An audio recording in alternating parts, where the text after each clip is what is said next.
Hey there, everybody. Once again, this is Eugene, and you are tuned into the Upper Room.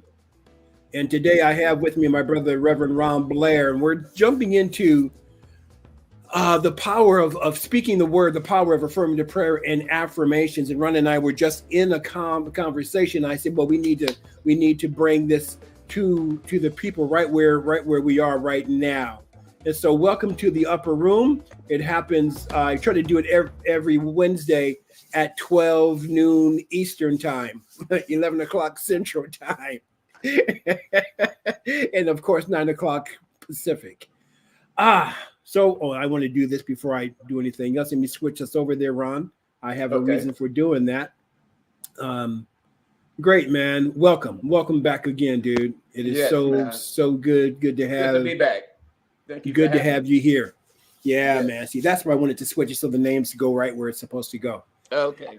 So to continue what we were saying, Ron, I was saying, and as I just, with the introduction here, you know, um, prayer and affirmative prayer and affirmations. What I want to start off by saying in terms of the live show here is what prayer is not. Prayer is not that beseeching and begging some outside force, right?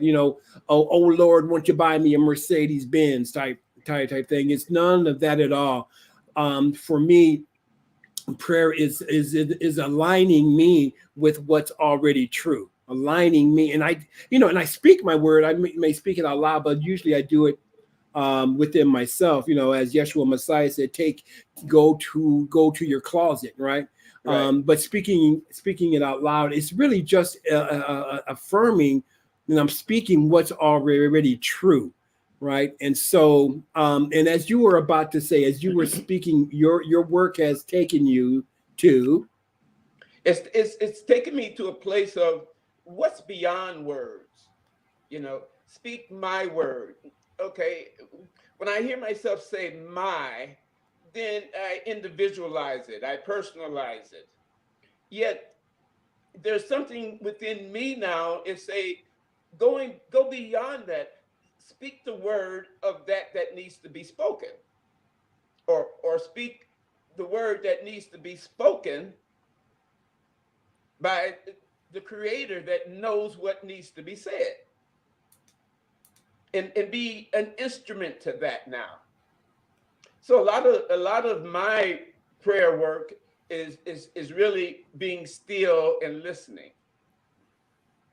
See, Yeah, not not regurgitating, right. not trying to say over and over again so that I can remember it.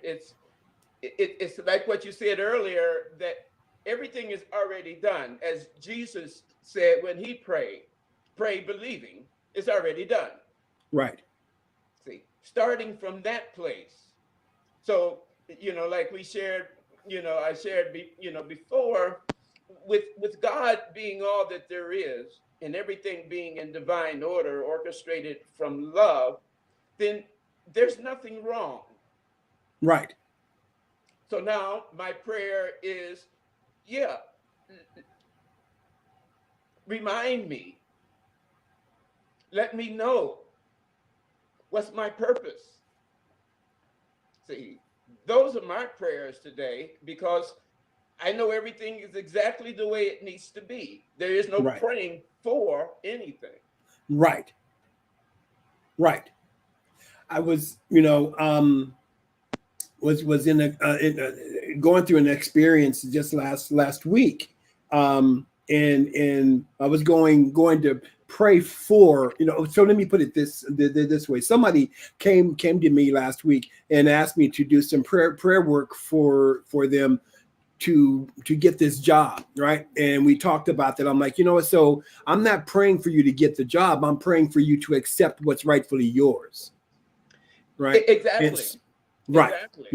because it may not be that particular job, but to pray for to remind us, to remind each other that it's, since it's already given. So let me get into the vibration of acceptance. Exactly. It's where am I praying from? It's to come from, right. See, where am I praying from? Am I praying from remembering I and God are one? I am perfect, whole, and complete, made in the image, likeness, substance, and essence of the Creator? Am I praying from that vibration? Or am I praying from a place of human being, as some people like to say? I'm a human being. I'm only human, right? I'm only human. You know, or am I listening to a prayer Whew. coming from separation? Yes. See, and to me, that's the action of the prayer. The universe knows what needs to be done. Right. So what do I need to pray for? You see, so it's making myself available to the universe that is getting me really to hear what I'm believing. See, it's getting Joe, the universe is giving me that opportunity to listen to what I believe. And then is that true? Is that true? Is that true? Is that true? And how do I know anything is true? There's a sense of freedom. Yeah. They say the truth sets you free. You see. So yep. So it's really becoming more aware of that. Everything is in perfect and divine order. Anything and everything that is happening has purpose and value because God is all there is. Am I seeing it from that place? Or am I reacting to what I'm seeing? So this brings up a great point, right? In that, because there's a lot of stuff that appears to be going on. And I use that word specifically, appears to be going on. Exactly. Right? There's this political stuff. There's wars around the world, and even here in our own country and city. There's all this, what I'm going to call this as Reverend Michael would say back in the day, right? The weapons of mass distraction, right? And exactly. when I look at that term, mass distraction, distracting us from what? But let me ask you this question from somebody from a point of view that of someone with the point of view that they don't know anything about what we're speaking about, that God, the infinite intelligence, call it whatever we want, is all that there is, and it's already done. So let me come to you from a place of a person who doesn't quite know that, right? And then how, and I'm going to use that word how, man, right? And I know what your standpoint on that word is, right? But as someone who doesn't know, right? And I'm being inundated with all of these distractions, but I don't call them distractions. I call them, this is the news and it must be the truth, right? But they're distractions. So how do I shift? What needs to happen for me to shift so that I can see it from a different point of view, so that I'm coming from a different way of seeing it? Well, Eugene, I've realized that before I go anywhere, I must realize where I'm starting from. See, so therefore, I'm going to ask, what do you believe in? See, I'm just going to ask, what do you believe in? And then listening to the person's belief, then I'm going to ask, what's your identification with it? See, is it there and you're here? You're what is the belief? I'm going to start and build that foundation, and then I'm going to ask, what are you saying is going on? See, with all the things that are happening, what am I saying is going on? And is that in alignment with the things I believe in? Yeah. See, a person is creating their own experience. Uh-oh, come on now.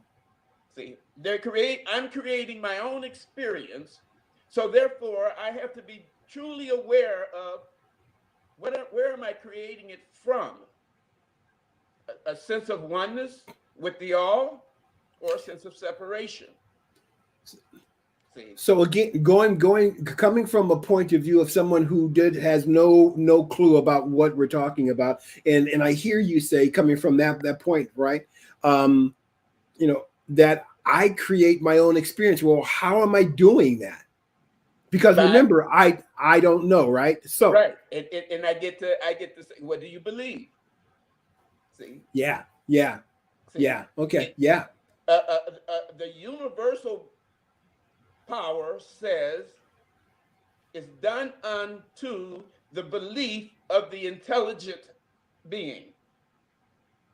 and we are intelligent beings, Yes, we are, and there's whether we more believe it or besides. not. Right, Right, and see, and when I accept that I'm an intelligent being, then I get to realize that I'm creating an experience behind what I believe. right. See, now if I accept that, then that sends me to, well, what am I believing? See, a majority of this work is just knowing self, and those are the distractions. The world is the distraction From knowing self. from knowing Right. self.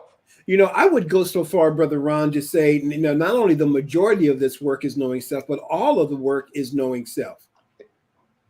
You know, I mean, Exactly. for example, with everything that appears to be going on, people talk about, so what's mine to do? And that for me is my second question is like, who am I to be in this situation? Even if it's a situation that I can't pay my bills this month, well, who am I to be in that? And what is my belief around that? Do I really believe that I'm not so not supported? Well, wait a minute. There's something else here. There's something else here that I can change my beliefs to. Wait a minute. I am supported, and then accept how that flows. That's what happens. What does it take? It takes my acceptance. Yeah. See, it takes Yeah. my acceptance of who I am. That's what I see as the biggest distraction, is removing the the knowing of who am I saying I am? Who am I saying I am? Who am I saying I am? See, most people are not having that thought. And here's the thing about those two words, I am. Who am I saying I am? Who am I believing I am? Those two words are so powerful because they create who we are. For example, right? When I come across people who say consistently, God, I am so sick and tired of this. And you watch their lives, and their lives, they show up as sick and tired, not realizing that anything that we put behind I am is creative. Exactly. It's creating, it's Mm, exposing or revealing what one is mm. believing. Right, right, exactly. So then we get to go back to, so what do I believe about me? Exactly. you know and it's so the distract oh, this is deep, Ron. The distraction can be, well, one of the distractions is to distract ourselves from who we really are, right? Because sometimes, people, depending on how they grew up, will grow up hearing that you're not enough, there isn't enough, and blah blah blah blah blah, right? So the distraction from self is to get into this false belief that I'm less than, but then I get to wake up and go, wait a minute, I am amazing. And people will say, no, you can't say that. Why not? I just did. Now it's on me to believe that I am amazing. And once I start to believe it, now what I realize is coming from that belief, because my belief can change depending on what's going on. But as I continue to affirm, as I continue to feel into the believing that I am amazing because I am amazing, I'm created out of that something that is beyond this world. I am amazing. Now I get to step in the knowing. Now my belief can change, but my knowing doesn't change. My knowing only deepens. Now we get to go back to beyond words and thoughts, as Joel Goldsmith wrote about. We get to go beyond that into a knowing. Whew, come on, man. And Eugene, it's so interesting, life. you Yeah, it know is. when I accepted that this is not my life, it's the life of the Creator, perfect, Whew. wholeness, and complete. and I get to experience it. It Yeah. gave me everything that I need to experience the fullness of it. Right. And and then the process then becomes, like they say, life begins after 40, or life begins at 40. Right. I had the experience of witnessing, going back and seeing the first 40 with all the addictions, all the things that would have been said that would seemingly make a person. Yet when I got to an opportunity to where there's something else, but I had to accept that. And when accepting it, it took me down a whole other thing that said everything is beyond everything I think I know. Right. See, it's beyond that. And so what was the only thing that I needed to know? God is all there is. That's all I need to know. See, because it's from that place, then anything and everything taking place is taking place for my expansion, extension, evolution. Right. And I'm going to add expression. Right. Yes, you get to express it. So you Right. get to express, and from that place, the only thing that is really being necessary is to be a reminder. Let me be a reminder of what God created. Right. And let that remind everybody else what God created. Yeah. Yeah. I'm going to also use the word, let me be a reminder. Let me be an example, you know? Yeah, and just by showing up, because people would go, Ron, how are you always in such a great mood, And so tell me more about that, right? But that's being the example. It's being an example, but it's also being in the truth. It's like, no, every time you see me, it appears that way. It doesn't mean I'm not experiencing that other part as well. Right. Right. That allows me to be more. Because that's the only purpose it's happening. Right. The only reason it's happening, so that it could work out everything that needed to be worked out so that I could be. See, the majority of this walk in human form is letting go of all the stuff that was accumulated. Right. Right. Letting go. Letting go. Letting go. The Rev had a thing about letting go. He was talking about it and it's like, before I let go, let me know what I'm letting go of, so when it shows up again, it can't get in. Right.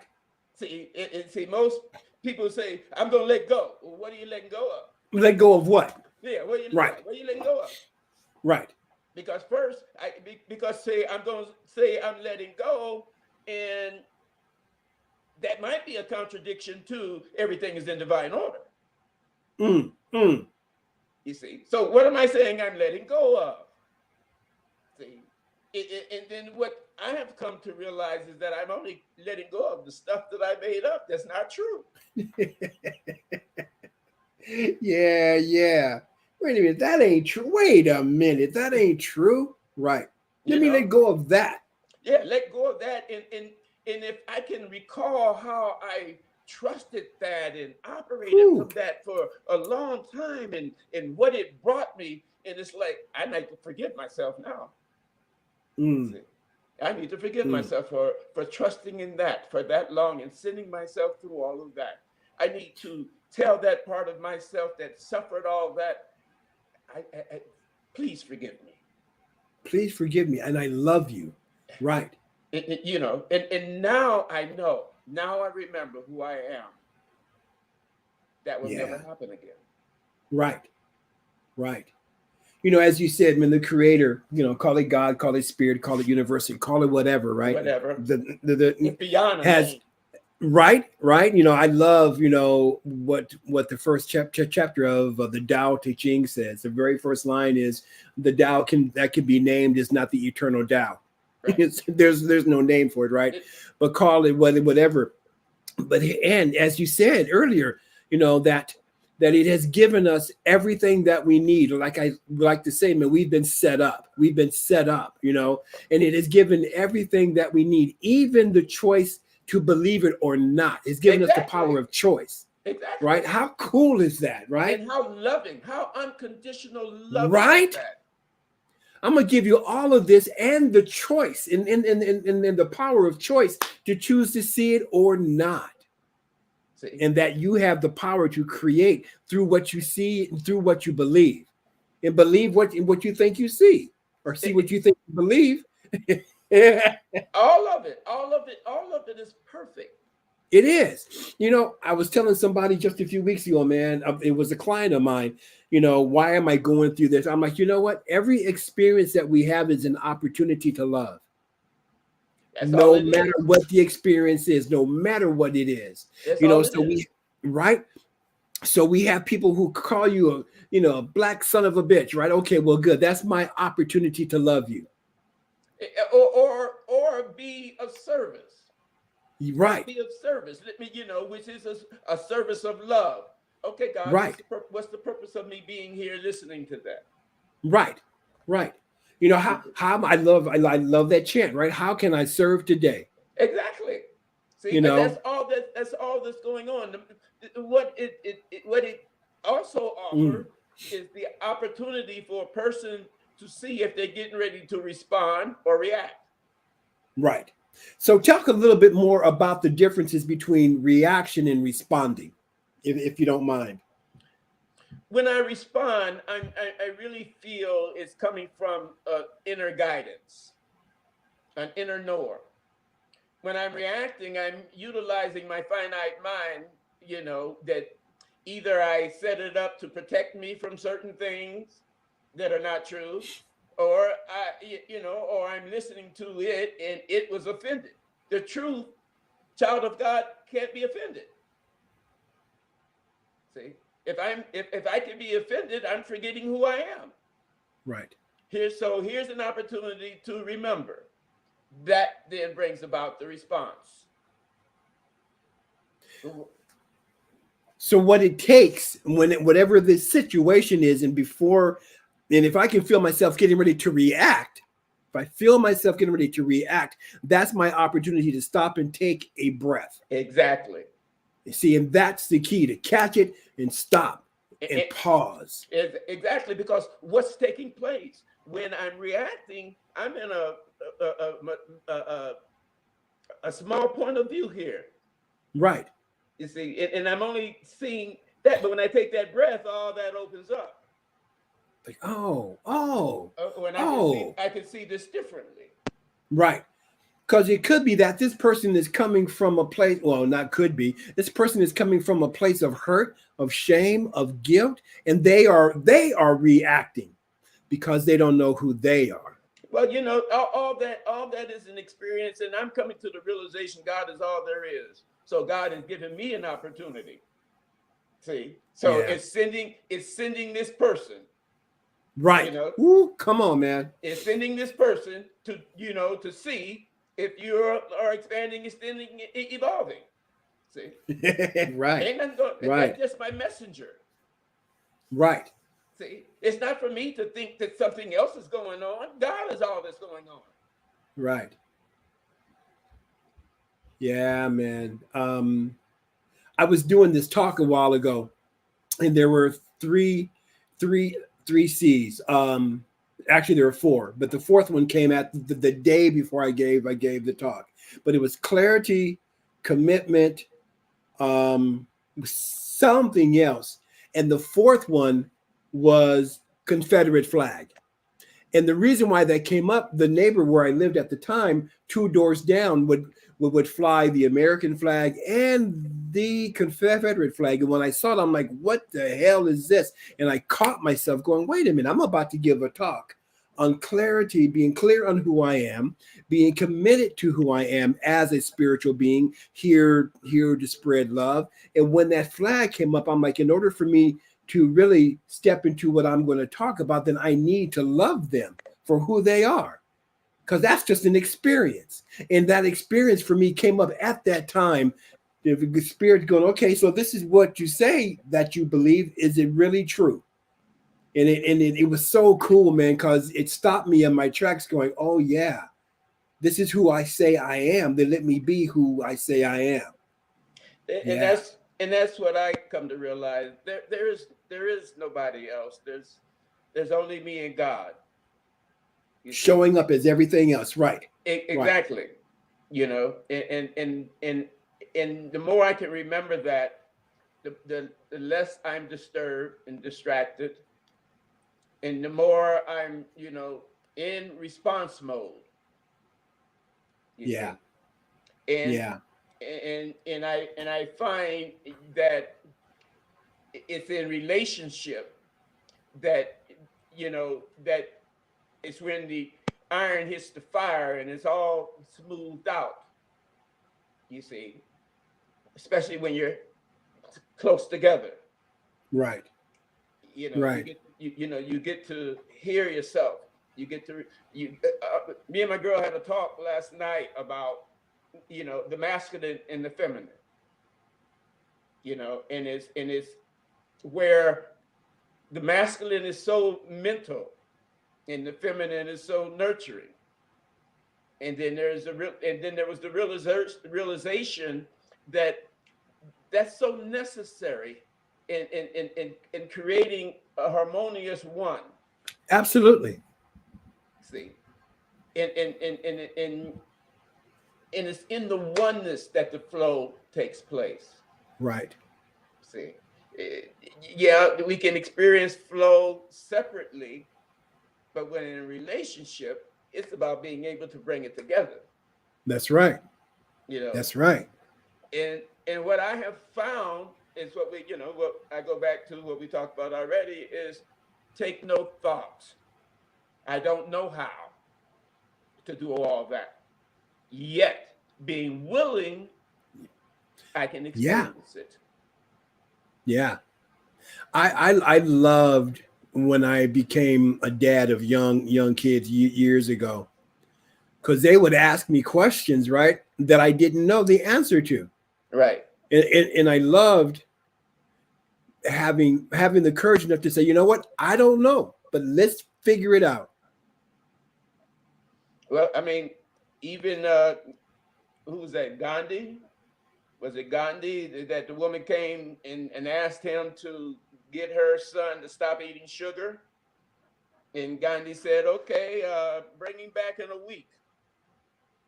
And when she brought him back in a week, she asked him, "Why did you say bring me back in a week? I had to stop eating sugar first." See, Right. right. Right. You're right. See, how can I be telling somebody else what to do when I'm doing it? You know. So even today, it's all about freedom. It's just about freedom. Am I setting people free? Am I setting myself free, which then reminds everybody else to be free? Yeah. That's the key. Because there's a whole lot of paths and ways and things to do and say that's so made up that to me it's like just be still and listen. You'll be guided. Right. be Trust that. be still and listen. I love be still and know. Yeah, Be still and know. Be still and know that all is well. Be still and know that everything's taken care of. exactly. Which Be then says, still which and then know. says, let go of that contradiction that you're listening to in the process. Yeah. This is good stuff, Brother Ron Blair. It's always good stuff, Eugene. Good stuff. Um, so I know what I want to do for next week, and this is for you all out there to tune into the Upper Room on Wednesdays at 12 noon Eastern time. But next week, I plan on having Reverend Ron Blair back, and then we're going to be joined by our brother, Reverend Charles Hall. And as we were having this conversation here, man, I'm thinking, let me invite a couple of more and couple of ladies to join us too. So I need to Yeah, reach nice. out to them because I love the conversations that we're having. And one of the things that I want to do with the upper room is to bring conversations like this to be of service, assisting others in remembering who and what they are. Exactly. Right? That's Yeah. So really that's what the intention of the upper room is for this year, man. good. You know, I wanted to get very intentional about this now. Good. Yeah. Yeah, Yeah. that's all that's being asked. Just remember who Cool, we man. are and remind others. Yeah, man. So So I want to thank you again, brother Reverend Round Blair, as I say, brother Blair, for being with me today, and you're going to be with us next week too. yes. So join us next week, everybody. We're 12 noon Eastern time, and then all of those who don't catch it during the live broadcast, you can always catch it on Facebook or LinkedIn or my YouTube channel. So I say peace and blessings. Have a beautiful, beautiful day and a prosperous week. Peace. Peace.